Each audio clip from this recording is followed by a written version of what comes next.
केशव, आसक्ति सर्वनाश का मूल है?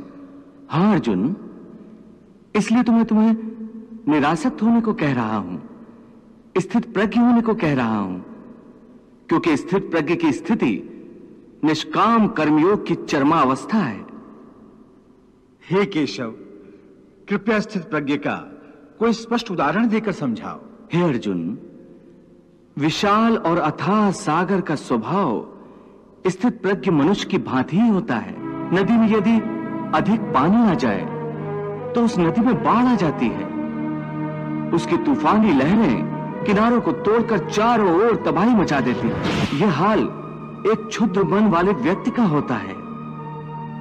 थोड़ा सा धन, थोड़ी सी सफलता उसे हजम नहीं होती, और धन और सफलता के नशे में चूर वो मर्यादाएं तोड़कर एक ओछे इंसान की तरह हरकतें करने लगता है।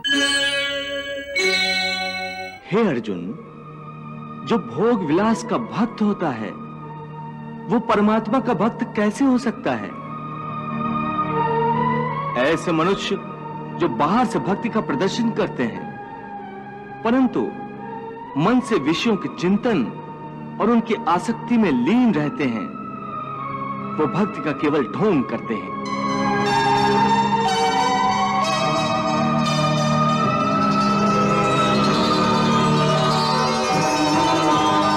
वो योगी नहीं, ढोंगी होते हैं। इन्हें मिथ्याचारी कहते हैं। विषया विनिवर्तन्ते निराहारस्य देहिनः रसवर्जम रसोप्यस्य परम दृष्ट्वा निवर्तते। कर्मेन्द्रियाणि संयम्य य आस्ते मनसा स्मरन् इंद्रियार्थान विमूढ़ात्मा मिथ्याचारः स उच्यते। पार्थ, स्थित प्रज्ञ मनुष्य की बुद्धि स्थिर रहती है, अपने मन पर उसका नियंत्रण रहता है। स्थित प्रज्ञ को भोग और उपभोगों में रस आसक्ति नहीं होती। वो शुभ अशुभ वस्तुओं की प्राप्ति होने के बाद भी न प्रसन्न होते हैं और न दुखी होते हैं। पार्थ, ऐसे महापुरुषों को पूर्ण विश्वास होता है कि ईश्वर सदा सर्वदा उनके साथ है, इसलिए वो किसी भी परिस्थिति में विचलित नहीं होते। ये कहना आसान है केशव, साधारण मनुष्य के लिए इस मानसिक स्तर पर पहुंचना बहुत कठिन है। इसके लिए सांसारिक मनुष्यों को किसी दैवीय सहायता की आवश्यकता होगी। तुमने ठीक कहा अर्जुन, भगवत कृपा के बिना कोई भी कार्य सिद्ध नहीं हो सकता। इसलिए मनुष्य को अपने पुरुषार्थ के साथ साथ प्रभु की भक्ति का भी आश्रय लेना चाहिए। हे अर्जुन, परमात्मा की भक्ति करने से मन सात्विक हो जाता है और विषयासक्ति पूर्णतः समाप्त हो जाती है। और यदि आसक्ति का नाश नहीं हुआ तो?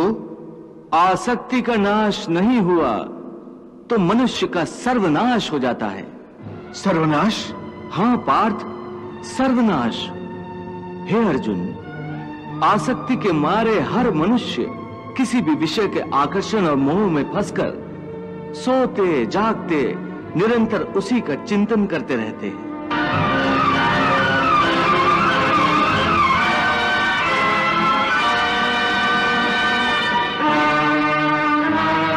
जैसे कोई मनुष्य किसी सुंदर स्त्री के प्रेम में पड़ जाता है, जो जागते हुए उसी की कल्पना और सोते में उसी के सपने देखता है।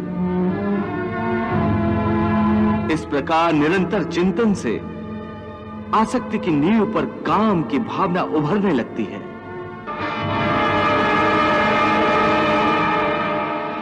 काम या वासना में थोड़ी भी रुकावट आने से क्रोध का आगमन हो जाता है।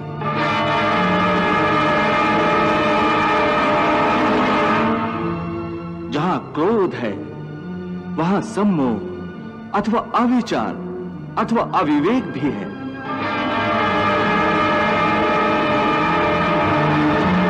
जिस प्रकार प्रचंड वायु के झोंके से दीपक की ज्योति बुझ जाती है, उसी प्रकार काम जनित अविवेक की आंधी से मनुष्य की स्मृति नष्ट हो जाती है। और जब स्मृति भ्रंश हो जाता है तब बुद्धिनाश में कितना समय लगता है पार्थ? चैतन्य का नाश होने पर जो दशा शरीर की होती है, ठीक वही दशा बुद्धि का नाश होने पर मनुष्य की हो जाती है। बुद्धिनाश के कारण मनुष्य का भी सर्वनाश होता है।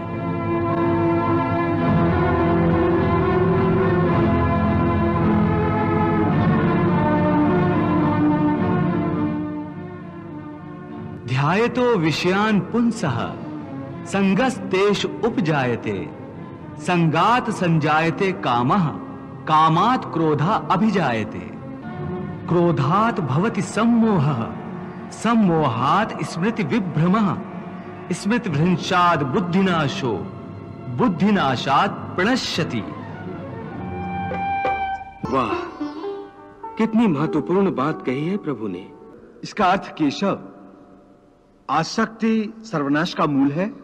हाँ अर्जुन, इसलिए तो मैं तुम्हें निरासक्त होने को कह रहा हूं, स्थित प्रज्ञ होने को कह रहा हूं, क्योंकि स्थित प्रज्ञ की स्थिति निष्काम कर्मयोग की चरमावस्था है।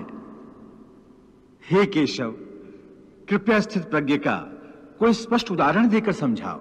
हे अर्जुन, विशाल और अथाह सागर का स्वभाव स्थित प्रज्ञ मनुष्य की भांति ही होता है। हे पार्थ, नदी में यदि अधिक पानी आ जाए तो उस नदी में बाढ़ आ जाती है। उसकी तूफानी लहरें किनारों को तोड़कर चारों ओर तबाही मचा देती हैं। यह हाल एक क्षुद्र मन वाले व्यक्ति का होता है।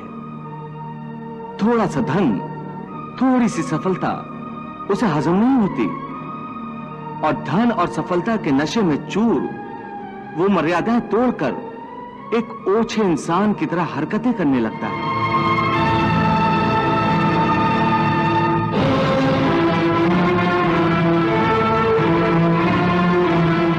परंतु स्थित प्रज्ञ मनुष्य एक सागर की भांति होता है, जिसमें चारों ओर से नदियों का जल निरंतर जमा होता रहता है।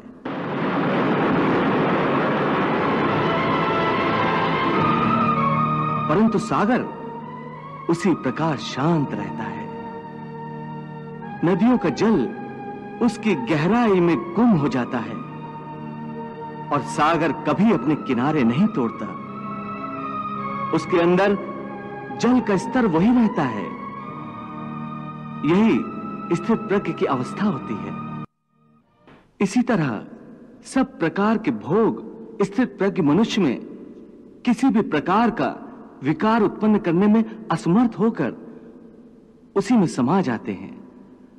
अर्थात स्थित प्रज्ञ मनुष्य समस्त भोगों का उपभोग करते हुए भी आसक्ति से मुक्त रहते हैं। पार्थ, ऐसे स्थित प्रज्ञ को परम शांति प्राप्त होती है। ऐसे स्थित प्रज्ञ मनुष्य ही जगत का कल्याण करते हैं, लोक कल्याण करते हैं। सामान्य मनुष्य तो भोग की पदार्थों के पीछे दौड़ते हुए अपनी जीवन यात्रा समाप्त कर देता है, परंतु स्थित प्रज्ञ मनुष्य की जीवन यात्रा जन कल्याण का उद्देश्य रखती है। पार्थ, सामान्य मनुष्य रात्रि का अंधकार होने पर सो जाता है तथा सूर्योदय होने पर जाग जाता है, परंतु योगी की दृष्टि में देह का सोना जागना महत्वपूर्ण नहीं है। कर्मयोगी ज्ञान के प्रकाश को दिन तथा अज्ञान के अंधकार को ही रात मानता है। पार्थ, विषयों के बारे में अज्ञान रात्रि के अंधकार के समान है। संसारी मनुष्यों की रात्रि के समय अज्ञानी नाशवान सांसारिक सुख उपभोगों में व्यस्त रहते हैं।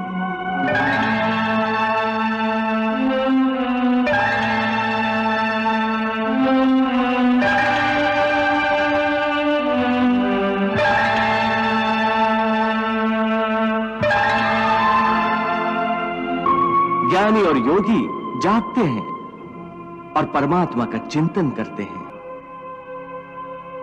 या निशा सर्वभूतानां तस्याम जागर्ति संयमी यस्याम जागृति भूतानि सा निशा पश्यतो मुनेः। वाह प्रभु वाह।